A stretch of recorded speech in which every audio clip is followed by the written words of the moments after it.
Welcome back to Maryland Today. Joining me this morning is one of my favorite guests, Deanna Booker. She's a consumer finance expert and the spokesperson for local nonprofit Consumer Credit Counseling Service of Maryland and Delaware. Deanna, thank you so much for coming by. Thank you so much for having me. It's always a pleasure. We're talking about couples living together. You know, before they live together, before they get married, a topic of conversation that needs to be had is, views on family, children, all of that other stuff. But also, you got to talk about finances. But people don't seem to want to do that. It seems to be a weird conversation. Why do you think that is?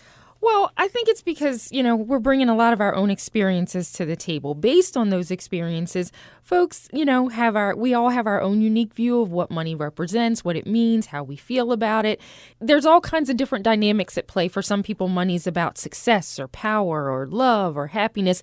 And also another big thing I think is that the topic of money is really private. Mm-hmm. A lot of times folks are uncomfortable about talking about it, different from those other things, children or how we're going to decorate the house or all those other kinds of things. They're uncomfortable when it comes to talking about money. And so I think it's hard sometimes. People really don't have an idea how to talk about money. If your parents didn't talk about money to you, or if they didn't talk about it openly with each other, when you were growing up, you really don't have a sense of it. So I think there's a little bit of fear involved. Sure, I can understand that. Now, despite these obstacles, though, why do couples who are really serious about each other need to share their views on money management? Why is that so important? Well, because I think it's going to play a fundamental part. I know it plays a fundamental part in our lives, in their lives, and how they're going to be able to formulate things as they go further. So if couples decide to be together, those money decisions that are going to be made on a daily basis are going to affect both of them, both partners. And so it's important to be kind of on the same financial page from the very start. Now, let's break it down a little bit. When we are going to sit down and discuss money with somebody that we really care about, what are the specific topics that couples need to cover?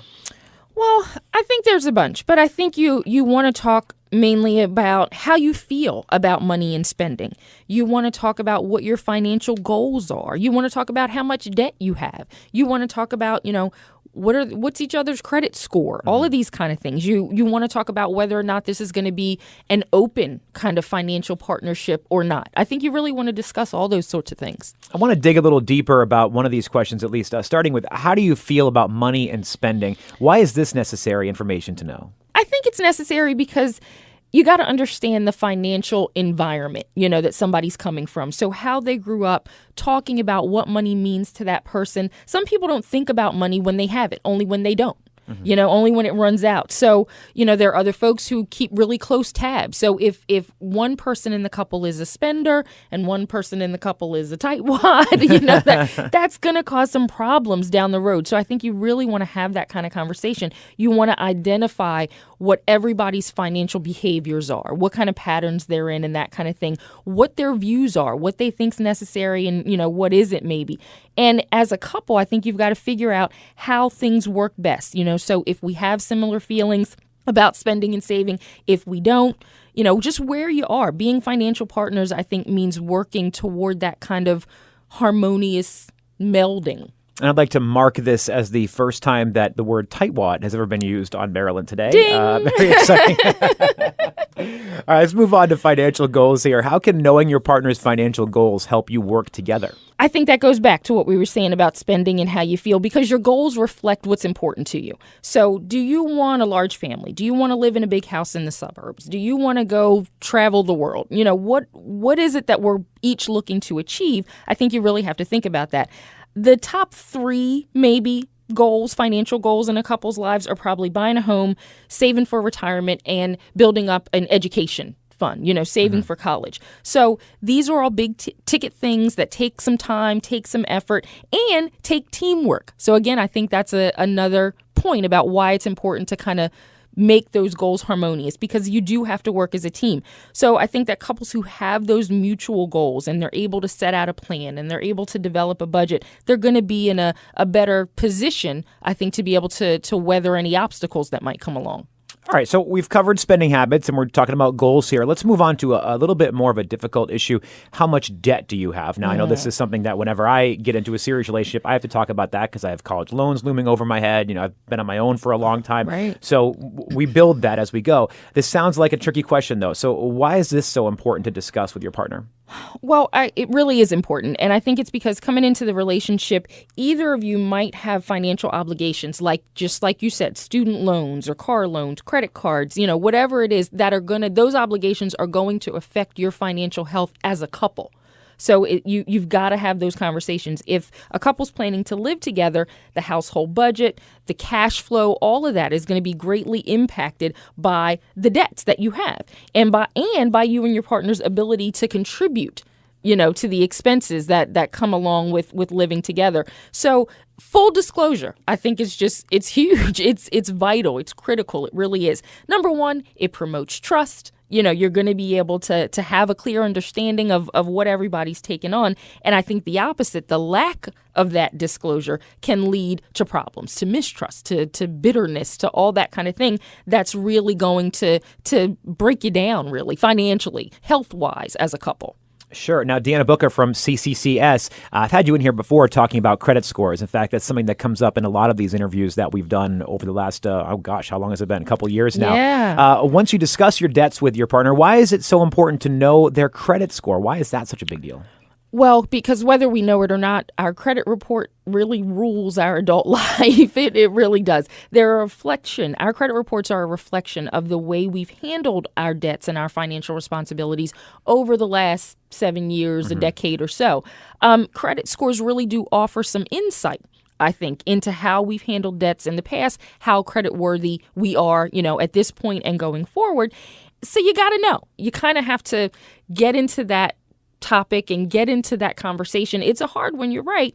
And sharing that information can be kind of tricky, can be kind of difficult. But I think if you do it openly, discuss how you're going to handle things that might be on the credit report, have those conversations, make those plans together, and I think you'll be a little bit better off. We're all entitled, I know I say this every time I'm here, we're all entitled to get one free copy of our credit report each year from each of the major credit bureaus.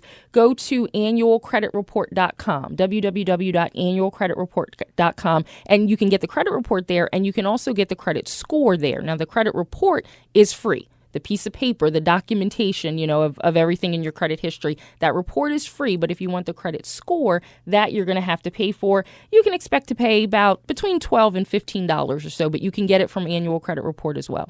Great. Now that brings us to the final question here. Will this be an open financial partnership? Now, for whatever reason, reading this right now, that scares me. That's a weird question. I can't imagine having that conversation, but I guess it is very important. What exactly does that question mean? Will this be an open financial partnership? Well, I think you have to look at it this way. When one person operates independently, spending outside of a common budget or outside of the plan, it can lead to trouble because there might not be enough, left over to pay the joint obligations, maybe that you have as a couple every month.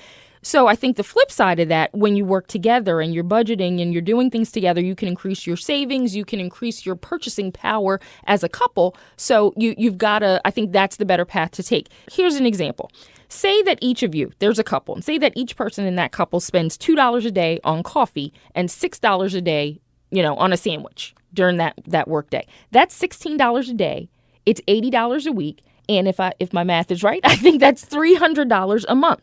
So if you're working within a food budget, you could buy the same ingredients at the grocery store, make a pot of coffee, bring the sandwiches from home, and save $250 a month. That's over $2,400 a year, which could be put into savings, which could be put toward the vacation goal, whatever it might be. So I think that open relationship, that open financial partnership, you really have to think about how what each one of us is doing in the relationship is going to impact the whole. It's so funny when you think about $2 per day for a coffee on the day-to-day basis, that doesn't seem like a lot of money. Right. But when you do lay out the mathematics that way and you add it up and you look at $2,400 a year I could be saving by, making food at home or brewing my own coffee. It is crazy to think about that number. It's so much money. All right, so once couples are living under the same roof, how does a successful financial partnership work? Well, I think once you're together, some things are okay. It's okay if one of you keeps the books and pays the bills. But there should be, I think, some regular time devoted to budgeting and planning. So maybe you have a budget night once a month, where the other person, the person who isn't. Sounds really invigorating. Yeah, let me that's tell you. wonderful and romantic. Where I think so, the person maybe who isn't doing the bills or who isn't keeping the books on that budget night that you're going to have regularly, that's where they get an update and everybody gets all the information. Everybody's totally informed about what our joint financial status is. You can review spending and savings and, any adjustments that have to be made. You can make those decisions together. So I think that kind of thing is important in a partnership. A good relationship, I think, requires that openness and that continuous financial dialogue and a meeting of the minds of sorts, regarding what our goals are, how we're planning, what we're doing. And everybody, I think, has to be involved, even if there's a stay-at-home parent, a stay-at-home mom or a stay-at-home dad who isn't really earning the income. They have to have a role in the operation, of how that partnership is going to develop and how it's going to be handled and how it's going to go forward. So I think it has to work that way. It has to work in tandem. There are a lot of people that may be getting into couples right now and getting themselves closer to this situation, but maybe they've never had to have these conversations before. What resources are available for couples who want to learn how to work together more effectively on those household finances? Well, they can contact us at Consumer Credit Counseling Service of Maryland and Delaware. We have all sorts of help. So we offer free confidential budget and credit counseling sessions. We can do those sessions by phone. A client can come to one of our offices and have a session with a counselor face-to-face. We have offices all over the Baltimore area. Our counseling sessions are conducted by certified counselors who are going to help couples assess where they stand. They're going to set up the budget. They're going to deal with whatever financial issues there are. They're going to talk about the debt, talk about saving and spending, that kind of thing. Couples who have serious financial issues, maybe serious trouble, can learn about all the options that are available to them. They might qualify for a debt management program, which is something that we offer at CCCS. So I would just stress that anybody who wants or needs that kind of help, just call us. Call our 1-800 number. It's 1-800-642-2227 and make an appointment. Talk with one of our counselors. We also have all kinds of great information on our website. You can visit our site. It's www.cccs-inc.org. There's all kinds of great podcasts, online e-learning courses, all kinds of stuff. All right, so what benefits do couples derive when they do learn to communicate and work together better on family money management? Well, I think that they're just going to be more secure. By working together, couples are more likely to improve what their financial situation is. It's going to, in turn, I think, bring them closer to each other, help them build a stronger relationship. So all of those kinds of things are working hand in hand. I've read some polls recently, actually, as I was preparing to come today. And they were conducted, these polls, with divorcing couples. And many of those couples list money issues as a contributing factor, if not the biggest factor, in their breakup. So couples who are able to effectively discuss their finances and plan things out, I think they're just more prepared to face any financial setbacks, any obstacles that are going to come up, and they're less likely to end up in divorce, I believe. So the other thing about that is, I think it takes another step. These couples who are prepared and they're talking and they're planning and they're working together, they're providing a positive example. If they have children, they're providing that example to kids that this is how things are supposed to work. Hopefully, those children are going to leave home with a better understanding and some better knowledge around how to handle finances and what those kinds of skills are. So I think it's really, really important. Well, Deanna Booker from the Consumer Credit Counseling Service of Maryland and Delaware, before I kick you out of here, can you give us the contact information for CCCS one more time? Absolutely. Our 1-800 number, it's 800-642-2227. And please visit our website, www.cccs-inc.org. Deanna, always a pleasure to have here. Thank you so much for stopping by for Maryland Today. Thank you for having me. And thank you for joining us this and every week on Maryland Today.